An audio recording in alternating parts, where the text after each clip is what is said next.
Bom, Kawaguchi está conosco hoje, o jornalista da Gazeta do Povo, para falar sobre as principais, Kawaguchi, os principais destaques nessa guerra entre Rússia e Ucrânia. E eu já começo te questionando, o presidente Putin se encontrou com a alta comissária russa, Maria, depois você me corrige esse nome, Lvova-Belova, ontem. Isso levantou suspeitas, de que ele estaria envolvido diretamente em uma suposta campanha para aumentar a adoção forçada de crianças ucranianas por famílias russas. Kawa, quais são essas suspeitas de adoção? E o presidente Putin pode mesmo estar ligado a elas? Boa noite, seja bem-vindo.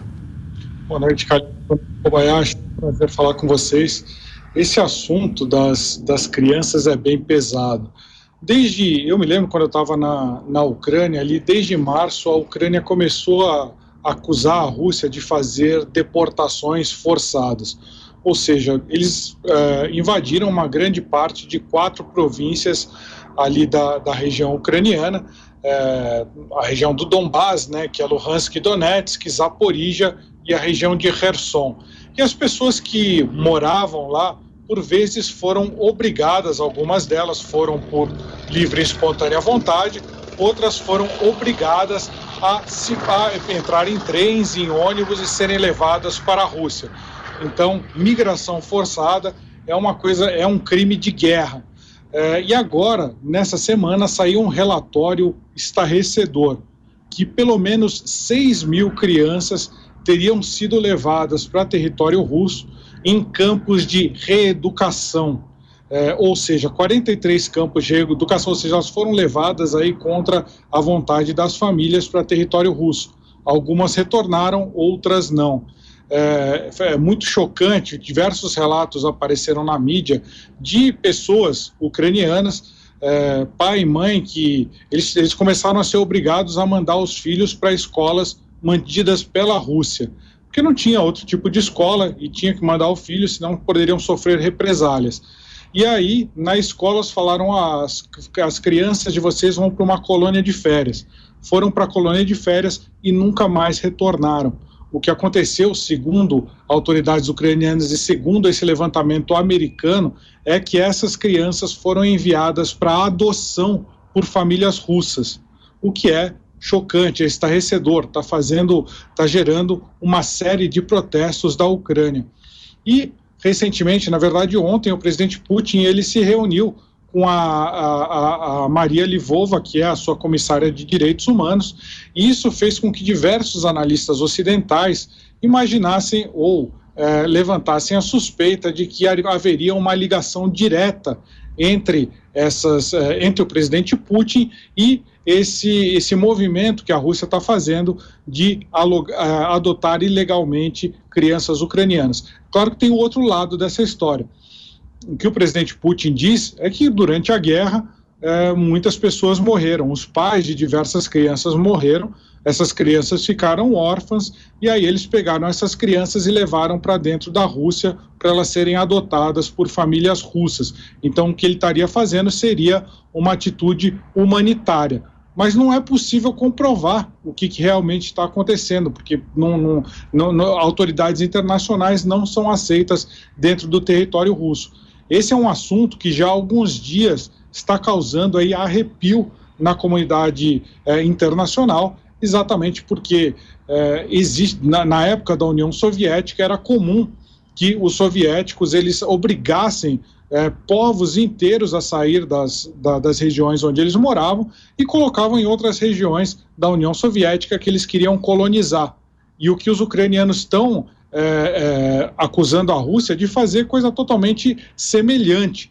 Isso durante o período soviético foi comprovado, agora ainda não foi comprovado, mas há diversos relatos de ucranianos, tanto adultos quanto crianças, que foram parar em Omsk, em Tomsk, que são áreas que não colonizadas na Rússia e seria uma tentativa da Rússia de tirar a resistência. Eles tiram os ucranianos dessas cidades que eles conquistaram, botam russos lá dentro e colocam os ucranianos em algum lugar não sabido dentro da Rússia. Seria uma forma de diminuir a resistência popular contra a invasão russa lá na Ucrânia.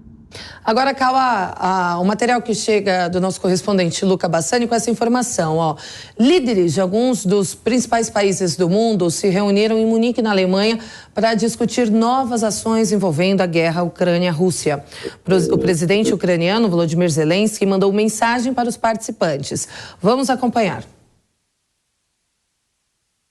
Todos os anos, por volta da segunda quinzena de fevereiro, há a Conferência de Segurança de Munique, com a presença de importantes chefes de Estado e governo do mundo.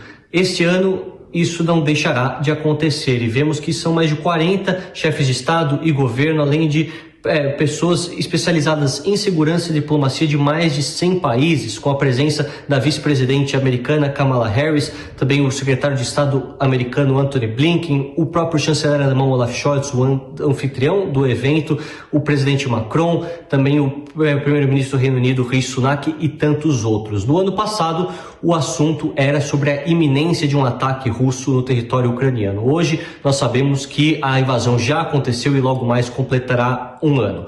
Hoje, na abertura deste evento, que vai até domingo, o presidente Zelensky disse que a Ucrânia não será a última parada de Putin. Portanto, é necessário que todos os países que prometeram ajuda financeira ou militar para a Ucrânia, que assim o façam para tentar bloquear os ímpetos expansionistas do país. Ele disse que é extremamente necessário que tudo aquilo que foi prometido chegue o mais rápido possível ao seu território, algo que já foi confirmado pelos alemães, os famosos tanques Leopard A6, que chegarão ainda nos próximos meses, segundo o Ministério da Defesa alemão e tantos outros setores aqui da sociedade.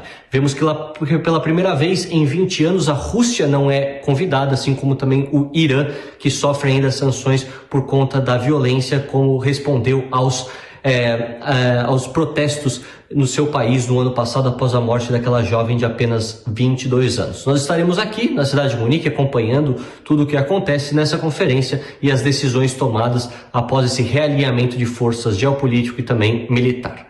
De Munique, na Alemanha, Luca Bassani. Kobayashi. Boa noite, Kawaguchi. Mais uma vez, um prazer falar contigo aqui. E eu tenho uma pergunta justamente sobre esse discurso do presidente da Ucrânia, né? Que ele afirma que a Ucrânia não será a última parada. Ele deu a entender de que a Rússia, depois de vencer a guerra na Ucrânia, de conquistar o território, vai partir para outros países. O presidente ucraniano, ele está usando desse discurso para tentar pressionar apoios, ou ele fala com algum fundo de convicção sobre isso? Qual é a sua leitura a respeito dessa frase que hoje tomou o noticiário?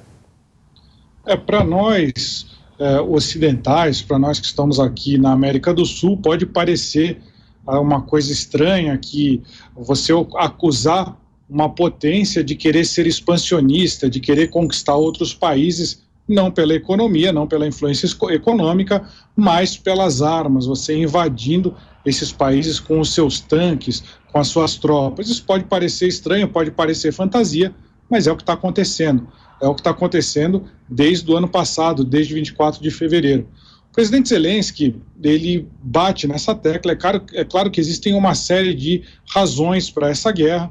Os partidários da Rússia dizem que ela foi motivada por uma aproximação das forças da OTAN, a Aliança Militar Ocidental, da fronteira da Rússia e da área que a Rússia acreditava ser a sua área de influência. Mas, na verdade, existem questões econômicas. A Rússia atacou principalmente a parte mais rica da Ucrânia, uma parte que tinha reservas de gás natural que poderiam fazer frente até às reservas da Rússia. Mas o que está se tornando cada vez mais comum entre as análises dos especialistas é que realmente existia um movimento imperialista da Rússia, ou seja, é uma guerra de orgulho ferido. Quando a União Soviética terminou na década de 90, diversos países se desmembraram da Rússia. Um deles foi a Ucrânia. Se desmembraram da União Soviética e a Rússia acredita. Ele via aquele território soviético como a grande Rússia, a época da Rússia imperial, czarista. É claro que eles ficaram incomodados de perder influência em cima desses países. Muitos desses países, como a própria Ucrânia, acabaram recebendo influência ocidental e se aproximaram mais desses países da União Europeia. Então, agora, o Putin, ele vê aí como uma tentativa de retomar o que ele achava que seria legitimamente do direito da Rússia, mas é expansionismo. Esses países têm o direito de autodeterminação. Então ele publicou um ensaio em 2001 que explicava claramente as pretensões dele, não só sobre a Ucrânia, mas sobre a Moldávia, sobre diversas outras ex-repúblicas soviéticas, como o Cazaquistão, e falando até sobre territórios que são hoje da Polônia, que é da União Europeia, por exemplo, da União Europeia e da OTAN. Então, realmente, está cada vez mais difundida essa ideia de que, na verdade, a guerra da Rússia, ela não é uma guerra econômica, ela não é uma guerra de autodefesa contra a expansão da OTAN, ela é uma guerra de orgulho ferido, da Rússia querer retomar aquela grandiosidade que ela tinha, a sua importância no cenário internacional, resolveu fazer isso pela maneira da violência, que é a mais deplorável de todas. O Cauã, e o presidente de Belarus, Alexander Lukashenko, disse que está pronto para entrar na guerra, mas só se o país for atacado. Qual a possibilidade, hein? Isso é complicado. Já se fala disso há alguns meses. A gente lembra que em 24 de fevereiro, quando começou a invasão da Ucrânia, o presidente Lukashenko, ele emprestou para os russos o seu território. É um país que fica ao norte da Ucrânia, faz fronteira com a Rússia. Ele emprestou o seu território para a Rússia lançar a sua invasão. Então a Rússia colocou aí dezenas de milhares de tropas ali e de Belarus até a capital ucraniana, Kiev, é muito próximo. A capital ucraniana é muito próxima da fronteira de Belarus. Então foi assim que eles imaginaram uma forma fácil de tomar em 3 dias a capital ucraniana. O presidente Lukashenko, ele quase nunca dá entrevista para a imprensa ocidental, e ele falou essa semana, e hoje saiu essa declaração dele, que dizia que ele está pronto não só para emprestar o território dele para uma nova invasão russa, porque a gente já começou, na verdade, uma nova grande ofensiva russa. Ele falou que ele está pronto não só para emprestar o seu território, mas como para se juntar à ofensiva russa. Mas ele coloca uma condicional, fala, não só se nós formos atacados. Isso ele está tentando jogar com esse cenário internacional, porque a maioria da população do país dele é contrária à guerra, porque ela está vendo toda a violência que está acontecendo além fronteira.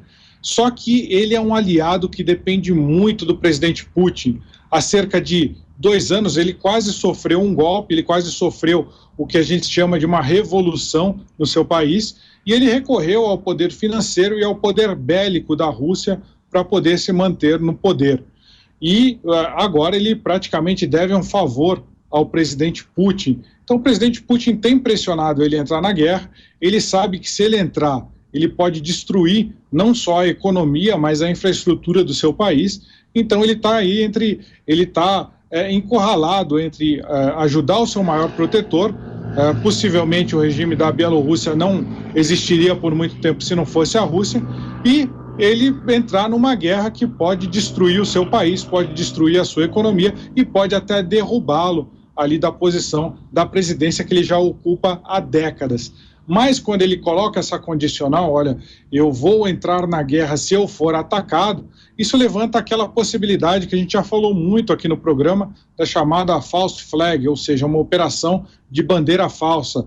Os russos atacando, por exemplo, os bielorrussos, como se fossem fingindo que são ucranianos, para jogar a Bielorrússia na guerra, o que é uma possibilidade que pode acontecer, é bastante provável. A gente espera que isso não aconteça, porque isso significa alastrar o conflito, arrastar mais um país para esse conflito, e aí a Bielorrússia começa a fazer fronteira direta. A Bielorrússia faz fronteira diretamente com a Polônia, que é um país da OTAN. Aí a chance de dar alguma coisa errada, ter um ataque, por exemplo, de mísseis além fronteira, isso pode dar uma chance de dar um problema muito grande e, eventualmente, até essa guerra se alastrar por muito mais territórios. Então, é preocupante. Hoje eu estava no Twitter e vi umas imagens de russos em trincheiras. Essa guerra já está neste ponto, corpo a corpo? Isso, a gente vê, me surpreendeu quando eu estava na Ucrânia, como convivem dois tipos de guerra. Desde a guerra de trincheiras, que foram ali na Primeira Guerra Mundial, todo mundo já deve ter visto filmes da Primeira Guerra Mundial, que ficavam aqueles milhares de soldados nas trincheiras, de repente, em algum momento, eles recebiam uma ordem de atacar, então eles levantavam e corriam em campo aberto em direção ao inimigo que os esperava com metralhadora, com artilharia. Isso está acontecendo não exatamente daquela forma, mas a guerra de trincheiras voltou a acontecer. Ninguém imaginava, nenhum analista militar imaginava que uma guerra de grande escala voltaria a empregar guerras de trincheiras no século XXI. Tanto que os equipamentos que abrem as trincheiras, os tratores que abrem as trincheiras, os mais modernos são da década de 60, que ninguém nunca imaginou que ia ter que voltar a cavar trincheiras. Mas em paralelo a isso, você tem as tecnologias mais avançadas, as tecnologias bélicas mais avançadas do planeta, como, por exemplo, os mísseis hipersônicos, que conseguem praticamente varar qualquer barreira antiaérea. Então você tem esses elementos, desde aquela guerra mais antiga até a guerra mais moderna. Isso que surpreende na guerra da Ucrânia, essa mistura toda, que na prática significa que numa guerra de tão grandes proporções, você vai usar tudo que tiver ao seu alcance para tentar vencer o inimigo. Tá certo, Luiz Kawaguchi, obrigada mais uma vez, tá bom? Excelente final de semana, feriado para você, bom descanso, se for descansar, se for trabalhar, bom trabalho. Vem com a gente que a gente vai trabalhar também. Também vou estar trabalhando. Um bom feriado para vocês. Obrigada, Kawa.